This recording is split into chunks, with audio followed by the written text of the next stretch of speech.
Juízes, capítulo 19. O levita e a sua concubina. Naqueles dias em que Israel não tinha rei, um levita foi morar bem longe, na região montanhosa de Efraim. Ele arranjou uma jovem de Belém de Judá para ser a sua concubina. Porém, ela brigou com ele e voltou para a casa do seu pai em Belém, e ficou lá durante 4 meses. Então o homem resolveu ir a Belém atrás dela para tentar convencê-la a voltar. Ele foi com o seu empregado e levou 2 jumentos. E a moça o recebeu na casa do seu pai. Quando o pai da moça viu o levita, recebeu-o com alegria e insistiu para que ficasse na sua casa. E ele ficou ali 3 dias. Assim o casal tomou as suas refeições e passou as noites ali. No 4º dia, eles se levantaram cedo e se aprontaram para ir embora. Mas o pai da moça disse ao levita: coma alguma coisa antes de ir e assim você se sentirá melhor. Você pode ir mais tarde. Então os 2 homens se sentaram e comeram e beberam juntos. Aí o pai da moça disse: por favor, fique mais uma noite e divirta-se. O homem se levantou para sair, mas o pai da moça insistiu muito que ele ficasse. E assim o levita passou outra noite ali. No 5º dia, bem cedo, ele se levantou para ir, mas o pai da moça pediu: por favor, coma alguma coisa, espere até mais tarde. E os 2 homens comeram juntos. Quando o homem, a moça e o empregado iam saindo, o pai disse: olhe, agora já é quase noite. É melhor você ficar para passar a noite aqui. Logo vai ficar escuro, fique aqui e divirta-se. Amanhã você poderá se levantar cedo e viajar de volta para casa. Mas o levita não quis passar lá mais outra noite e partiu de viagem com a sua concubina, levando 2 jumentos arreados. Já era quase noite quando chegaram perto da cidade de Jebus, isto é, Jerusalém. Então o empregado disse ao patrão: por que não paramos e passamos a noite nesta cidade dos Jebuseus? Mas o patrão respondeu: não vamos parar numa cidade onde o povo não é israelita. Vamos continuar até Gibeá. É melhor a gente andar mais um pouco e passar a noite em Gibeá ou Ramá. Então passaram pela cidade de Jebus e continuaram a viagem. O sol já se havia escondido quando eles chegaram a Gibeá, cidade da tribo de Benjamim. Aí saíram da estrada para passar a noite na cidade. O levita chegou e se sentou na praça, mas ninguém o convidou para dormir na sua casa. E aconteceu que passou por ali um velho que estava voltando do seu trabalho na roça. Ele era da região montanhosa de Efraim, mas estava morando em Gibeá. O povo dali era da tribo de Benjamim. O velho viu o viajante na praça e perguntou: de onde você é? Para onde vai? O levita respondeu: eu estou viajando de Belém de Judá para bem longe, para a região montanhosa de Efraim, onde moro. Fui a Belém e agora estou voltando para casa, mas ninguém me ofereceu hospedagem para esta noite. Nós temos alimento e palha para os jumentos e pão e vinho para mim, para a minha concubina e para o meu empregado. Temos tudo o que precisamos. O velho disse: venham comigo, vocês serão bem recebidos na minha casa. Eu cuidarei de vocês. Por favor, não passem a noite na praça. Então ele os levou para sua casa e deu de comer aos jumentos. Os seus hóspedes lavaram os pés, comeram e beberam.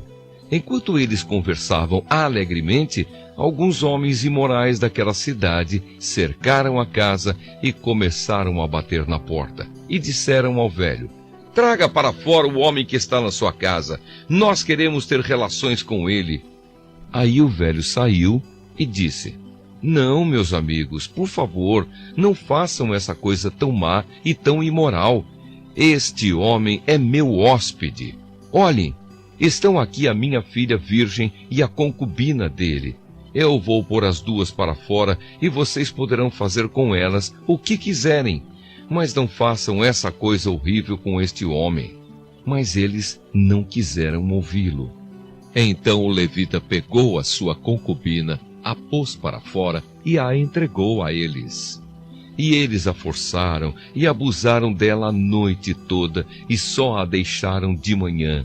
Ao amanhecer, a mulher veio e caiu na frente da casa onde o seu marido estava, e ficou ali até clarear o dia. De manhã o marido se levantou para continuar a viagem.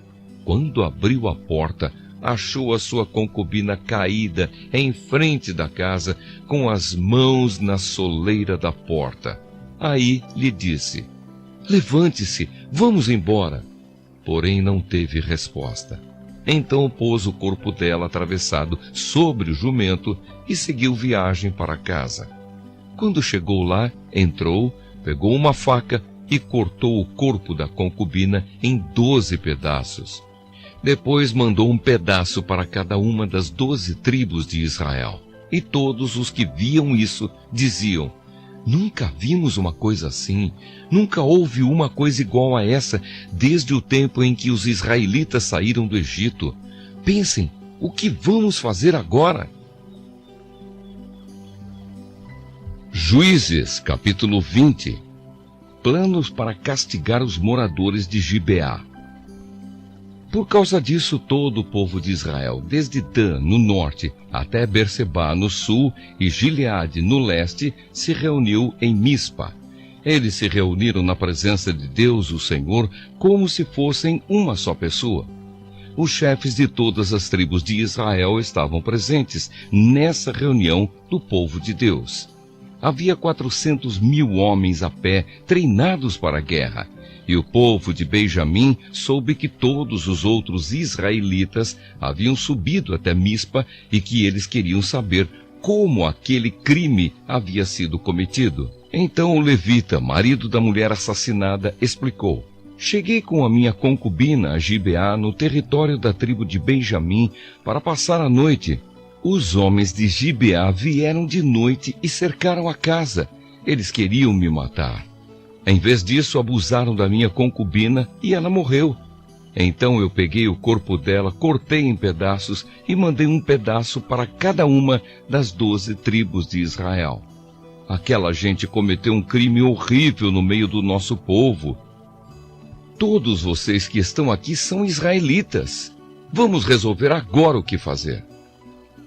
Todo o povo de Israel se levantou ao mesmo tempo e disse: nenhum de nós, nem os que moram em casas, nem os que moram em barracas, voltará para casa.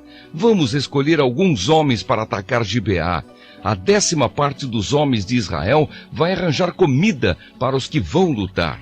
Os outros vão castigar os moradores de Gibeá pelo crime horrível que cometeram em Israel.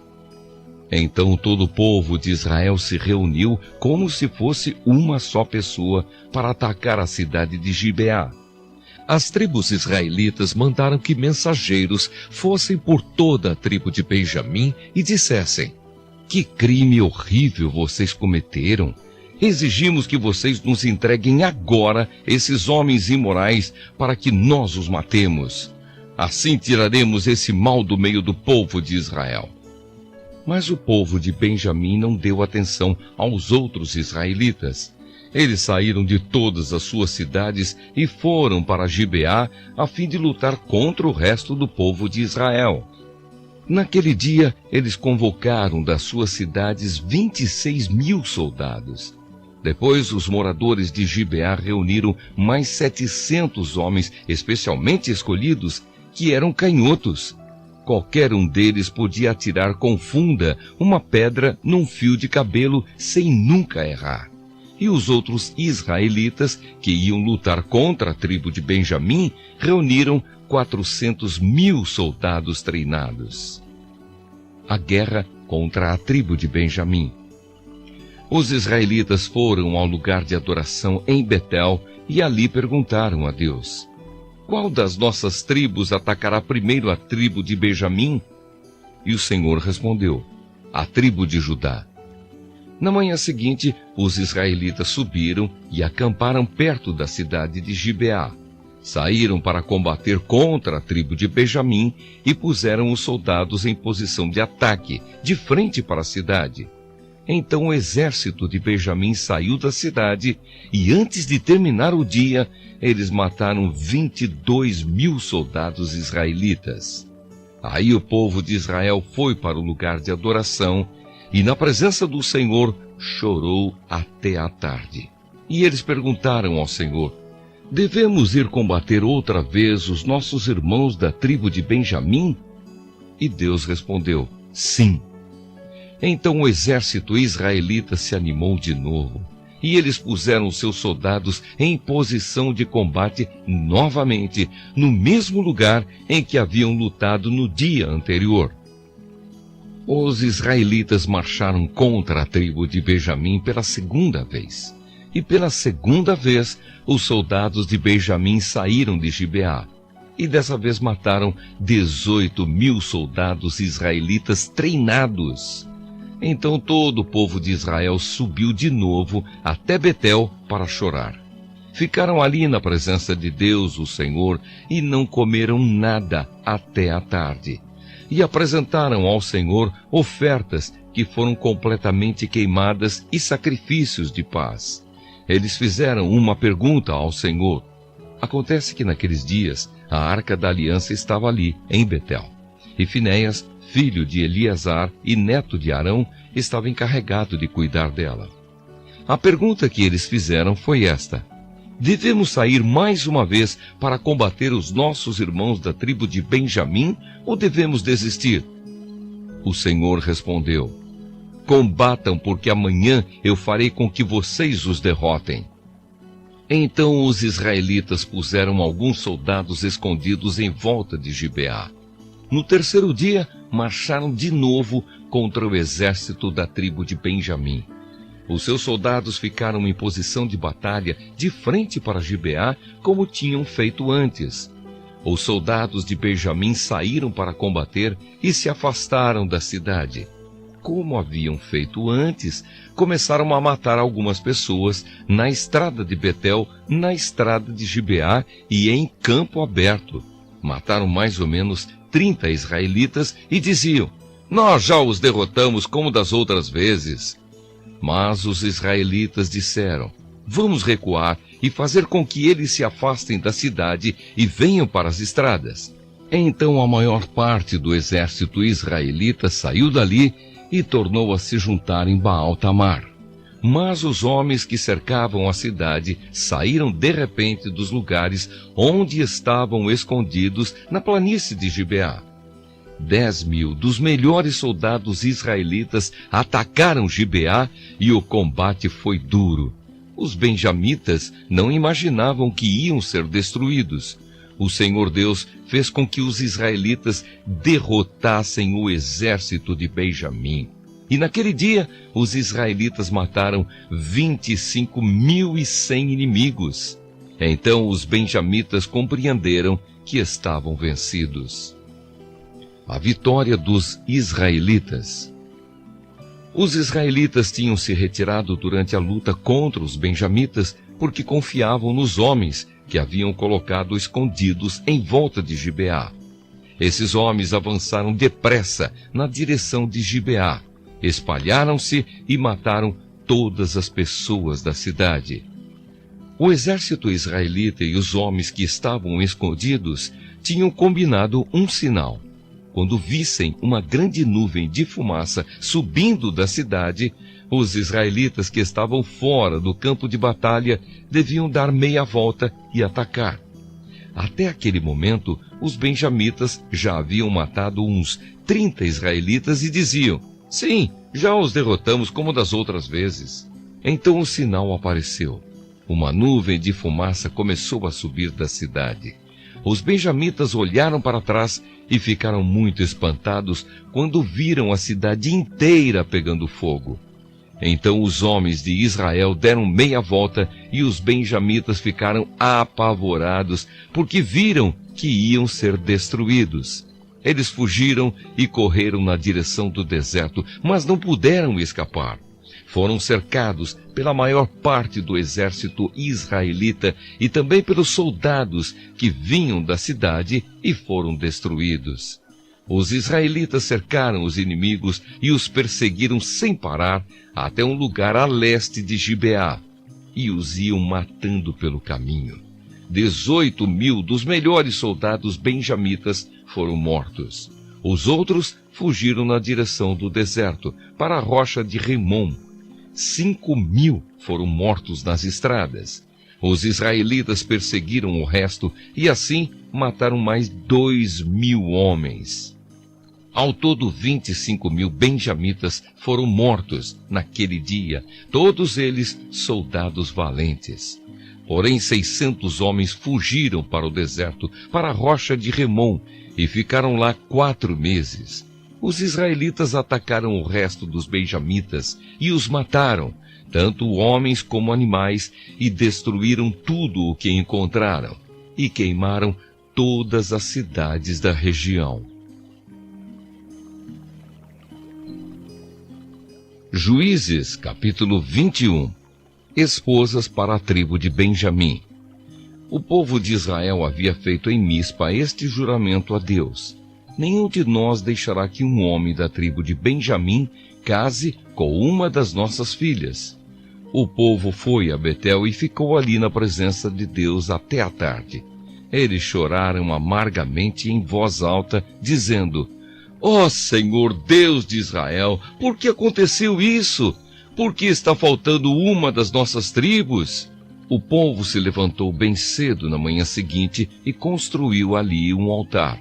Apresentaram ofertas que foram completamente queimadas e sacrifícios de paz. E perguntaram: de todas as tribos de Israel, quem foi que não subiu para aquela reunião na presença do Senhor Deus em Mispa? Eles tinham feito um juramento muito sério. Quem faltasse à reunião em Mispa seria morto. O povo de Israel teve muita pena dos seus irmãos da tribo de Benjamim e disse: hoje Israel perdeu uma das suas tribos. O que faremos para arranjar esposas para os que ficaram? Pois juramos ao Senhor que não daríamos a eles nenhuma das nossas filhas. Então perguntaram: de todas as tribos de Israel, quem não compareceu diante do Senhor em Mispa? E ficaram sabendo que, de Jabes-Gileade, ninguém havia tomado parte na reunião. Quando fizeram a chamada do povo, ninguém de Jabes-Gileade estava lá. Então todos concordaram em mandar para lá 12.000 homens dos mais corajosos com estas ordens: vão e matem os moradores de Jabes-Gileade, tanto homens como mulheres e crianças. Façam isto, matem todos os homens e todas as mulheres que não forem virgens. E eles encontraram 400 virgens em Jabes-Gileade, e as levaram ao acampamento de Siló, que fica na terra de Canaã. Então todos concordaram em mandar mensageiros aos benjamitas, na rocha de Rimom, para fazer uma proposta de paz. Aí os benjamitas voltaram e receberam aquelas 400 moças de Jabes-Gileade. Porém não havia moças em número suficiente para todos. Então o povo ficou com pena dos benjamitas, pois pela vontade do Senhor estava faltando uma das tribos de Israel. Aí os chefes do povo de Israel disseram: não há mais mulheres na tribo de Benjamim. O que vamos fazer para arranjar esposas para os que ficaram? O povo de Israel não deve perder uma das suas 12 tribos. Temos de achar um jeito de a tribo de Benjamim não acabar. Porém, não podemos deixar que eles casem com as nossas filhas.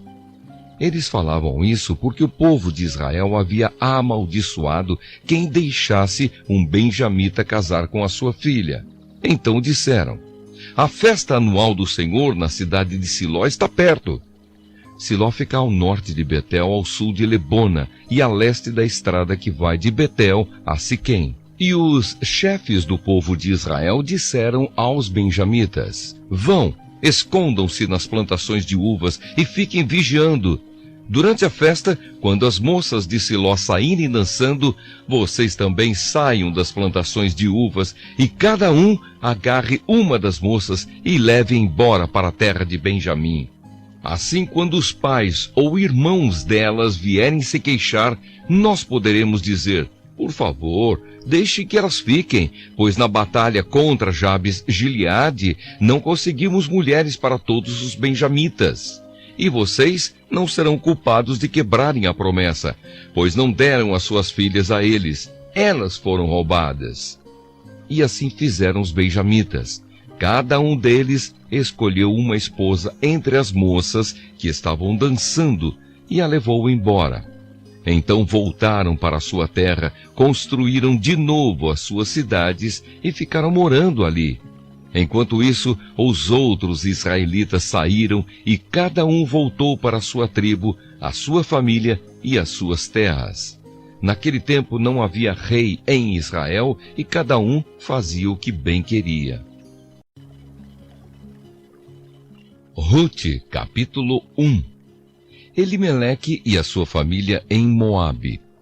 No tempo em que Israel era governado por juízes, houve uma grande fome naquele país. Por isso um homem de Belém, cidade da região de Judá, foi com a sua mulher e os seus 2 filhos morar por algum tempo num país chamado Moabe. O nome desse homem era Elimeleque e o da sua mulher, Noemi. Os 2 filhos se chamavam Malom e Quilion. Essa família era de Efrata, um povoado que ficava perto de Belém de Judá. Eles foram para Moabe e ficaram morando ali.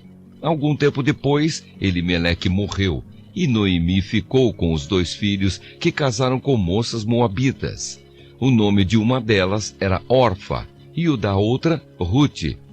Quando já fazia quase 10 anos que estavam morando ali, Malom e Quilion também morreram, e Noemi ficou só, sem os filhos e sem o marido. A volta para Belém. Um dia Noemi soube que o Senhor tinha ajudado o seu povo, dando-lhe boas colheitas.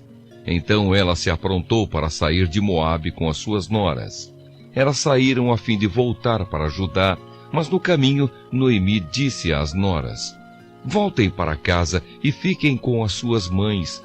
Que o Senhor seja bom para vocês, assim como vocês foram boas para mim e para os falecidos. O Senhor permita que vocês casem de novo e cada uma tenha o seu lar. Então Noemi se despediu das suas noras com um beijo. Porém, elas começaram a chorar alto e disseram: não, nós não voltaremos. Nós iremos com a senhora e ficaremos com o seu povo. Mas Noemi respondeu: voltem, minhas filhas, por que querem ir comigo? Vocês acham que eu ainda poderei ter filhos para casarem com vocês? Voltem para casa, porque já estou muito velha para casar de novo. Pois ainda que eu tivesse esperança de casar outra vez, ou mesmo que casasse esta noite e chegasse a ter filhos, será que vocês iriam esperar até que eles crescessem para vocês casarem com eles? É claro que não, minhas filhas. O Senhor está contra mim e isso me deixa muito triste, pois vocês também estão sofrendo. Aí elas começaram a chorar alto outra vez. Então Orfa se despediu da sua sogra com um beijo e voltou para o seu povo. Mas Rute ficou. Veja, disse Noemi, a sua cunhada voltou para o seu povo e para os seus deuses. Volte você também para casa com ela. Porém Rute respondeu: não me proíba de ir com a senhora, nem me peça para abandoná-la. Onde a senhora for, eu irei, e onde morar, eu também morarei. O seu povo será o meu povo, e o seu Deus será o meu Deus. Onde a senhora morrer, eu morrerei também, e ali serei sepultada. Que o Senhor me castigue se qualquer coisa, a não ser a morte, me separar da senhora. Como Noemi viu que Rute estava mesmo resolvida a ir com ela, não disse mais nada. E elas continuaram a viagem até Belém. Quando chegaram lá, toda a cidade ficou agitada por causa delas. E as mulheres perguntavam: esta é a Noemi?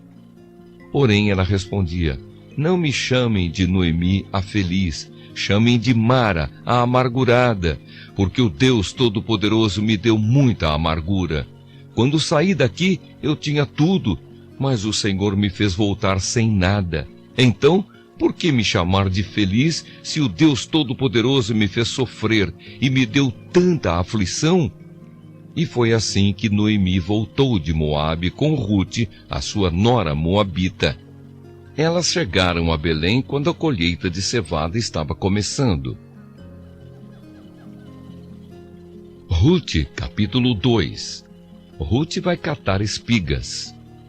Noemi tinha um parente chamado Boaz, que era um homem rico e muito importante. Ele era da família de Elimeleque, o marido de Noemi. Um dia Rute disse a Noemi: "Deixe que eu vá até as plantações para catar as espigas que ficam caídas no chão. Talvez algum trabalhador me deixe ir atrás dele catando as espigas que forem caindo." "Vá, minha filha", respondeu Noemi. Então Rute foi ao campo e andava atrás dos trabalhadores, catando as espigas que caíam. E por acaso ela entrou numa plantação que era de Boaz, um parente de Elimeleque. Nisso Boaz chegou de Belém e disse aos trabalhadores: "Que o Senhor esteja com vocês." "Que o Senhor o abençoe", responderam eles. Aí Boaz perguntou ao chefe dos trabalhadores: "Quem é aquela moça ali?" Ele respondeu: "É a moabita que veio de Moabe com Noemi. Ela me pediu que a deixasse ir atrás dos trabalhadores, catando as espigas que fossem caindo. E assim ela está trabalhando desde cedo até agora e só parou um pouco para descansar debaixo do abrigo." Então Boaz disse a Rute: "Escute, minha filha, não vá catar espigas em nenhuma outra plantação. Fique aqui e trabalhe perto das minhas empregadas. Preste atenção e fique com elas no campo onde vão cortar espigas. Eu dei ordem aos empregados para não mexerem com você. Quando ficar com sede, beba da água que os empregados tirarem para beber." Aí Rute ajoelhou-se, encostou o rosto no chão e disse: "Por que é que o Senhor reparou em mim e é tão bom para mim que sou estrangeira?" Boaz respondeu: "Eu ouvi falar de tudo o que você fez pela sua sogra, desde que o seu marido morreu. E sei que você deixou o seu pai, a sua mãe e a sua pátria e veio viver entre gente que não conhecia.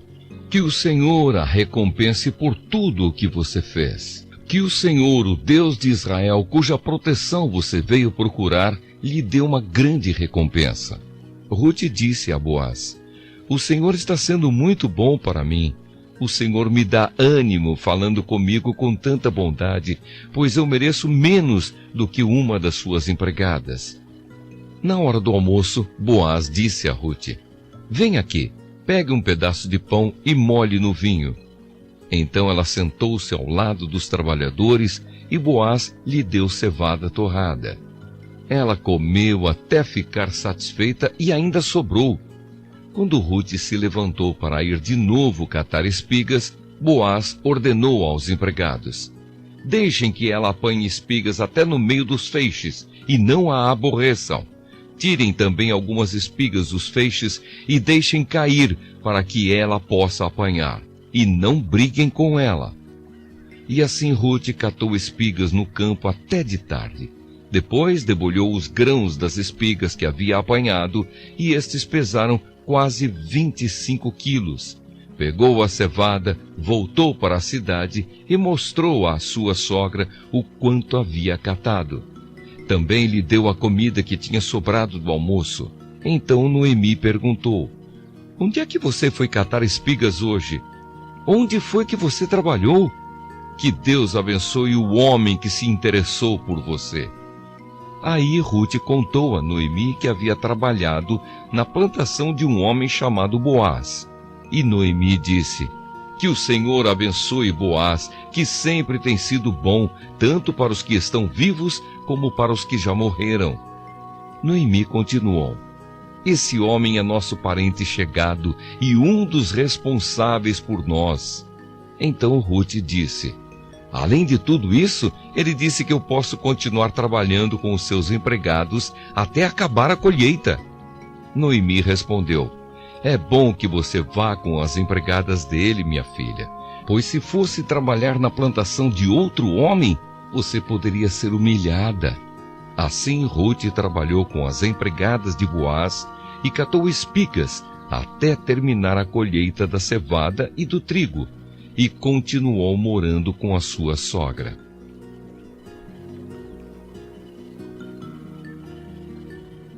Rute, capítulo 3.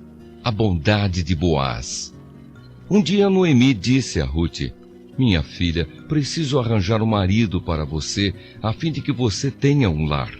Você lembra que Boaz, o homem que a deixou trabalhar com as suas empregadas, é um dos nossos parentes? Pois bem, esta noite ele vai debulhar a cevada. Faça o seguinte: lave-se, ponha perfume e vista o seu melhor vestido. Depois vá até o lugar onde Boaz está trabalhando, mas não o deixe saber que você está ali até que ele acabe de comer e de beber. Quando Boaz for dormir, olhe bem onde ele vai se deitar. Então vá, levante a coberta dos pés dele e deite-se ali. Ele dirá o que você deve fazer. Rute respondeu: vou fazer tudo o que a senhora disse. Ela foi ao lugar onde debulhavam as espigas e fez tudo o que a sua sogra havia mandado. Quando Boaz acabou de comer e de beber, ficou um pouco alegre e foi dormir perto de um monte de cevada. Então Rute veio de mansinho, levantou a coberta dos pés dele e se deitou ali. No meio da noite ele acordou de repente, sentou-se e ficou muito admirado de encontrar uma mulher deitada perto dos seus pés. Ele perguntou: quem é você? Eu sou Rute, a sua empregada, respondeu ela. O Senhor é nosso parente chegado e por isso tem o dever de me proteger. Boaz respondeu: que o Senhor a abençoe, minha filha. Você está mostrando maior lealdade à família do seu sogro naquilo que está fazendo agora do que naquilo que fez pela sua sogra. Pois você não foi procurar um homem mais moço, fosse rico ou fosse pobre. Agora, minha filha, não tenha medo. Na cidade, toda a gente sabe que você é uma mulher direita. Vou fazer tudo o que me pede.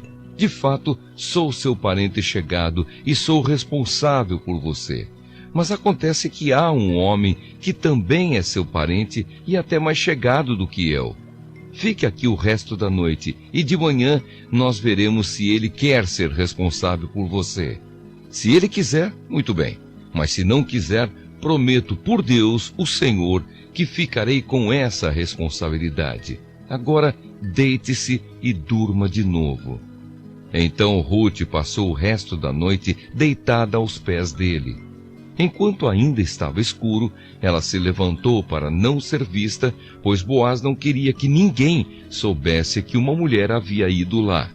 Então Boaz disse: tire a sua capa e estenda no chão.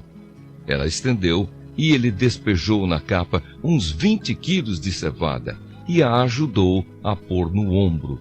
Aí Rute voltou para a cidade. Quando ela chegou à casa, a sua sogra perguntou: como foram as coisas, minha filha? Rute contou tudo o que Boaz tinha feito por ela. E disse ainda: ele também me deu toda esta cevada e disse: não volte para casa sem levar alguma coisa para sua sogra. Então Noemi disse: agora, minha filha, tenha paciência e espere para ver o que vai acontecer, pois Boaz não vai descansar enquanto não resolver esse assunto ainda hoje. Rute, capítulo 4. Boaz casa com Rute. Boaz foi até a praça que ficava ao lado do portão da cidade e sentou-se ali. Nesse momento apareceu o parente mais chegado de Elimeleque, aquele de quem Boaz havia falado. E Boaz lhe disse: meu amigo, vem aqui e sente-se. Ele foi e sentou-se. Então Boaz chamou 10 pessoas importantes da cidade e disse: sentem-se aqui. Eles se sentaram e Boaz disse ao seu parente: Noemi voltou do país de Moabe e está querendo vender as terras que eram do nosso parente Elimeleque. Então eu resolvi conversar com você sobre este assunto. Agora, se você quiser, compre essas terras na presença das autoridades do nosso povo e dos homens que estão sentados aqui. Mas se não quiser, diga, pois o direito de comprar essas terras é primeiro seu e depois meu. O homem respondeu: eu compro as terras. Aí Boaz disse: se você comprar as terras de Noemi, também terá de casar com Rute, a viúva moabita, para que as terras fiquem com a família do falecido. Então o homem respondeu: nesse caso, não vou usar o meu direito de comprar as terras, pois correria o risco de prejudicar a minha própria herança. Use você o meu direito. Eu prefiro não fazer isso. Compre você as terras. Em seguida tirou a sandália e deu a Boaz. Antigamente, em Israel, para fechar um negócio de compra ou troca de propriedades, uma pessoa entregava à outra a sua sandália. Aí Boaz disse às autoridades e a todo o povo: hoje vocês são testemunhas de que eu comprei de Noemi tudo o que era de Elimeleque e de Quilion e de Malom. Também casarei com Rute, a moabita, viúva de Malom, para que a propriedade continue com a família do falecido. Assim o nome de Malom será sempre lembrado no meio deste povo e na sua cidade natal. Hoje vocês são testemunhas disso. Todos responderam: sim, nós somos testemunhas. E as autoridades disseram a Boaz: o Senhor faça com que essa mulher que veio para o seu lar seja como Raquel e Leia, que deram muitos filhos a Jacó, tornando-se assim as mães da nação israelita. Que você seja rico e famoso em Belém Efrata. Que os filhos que o Senhor lhe der neste casamento façam com que a sua família seja como a família de Pérez, filho de Judá e de Tamar.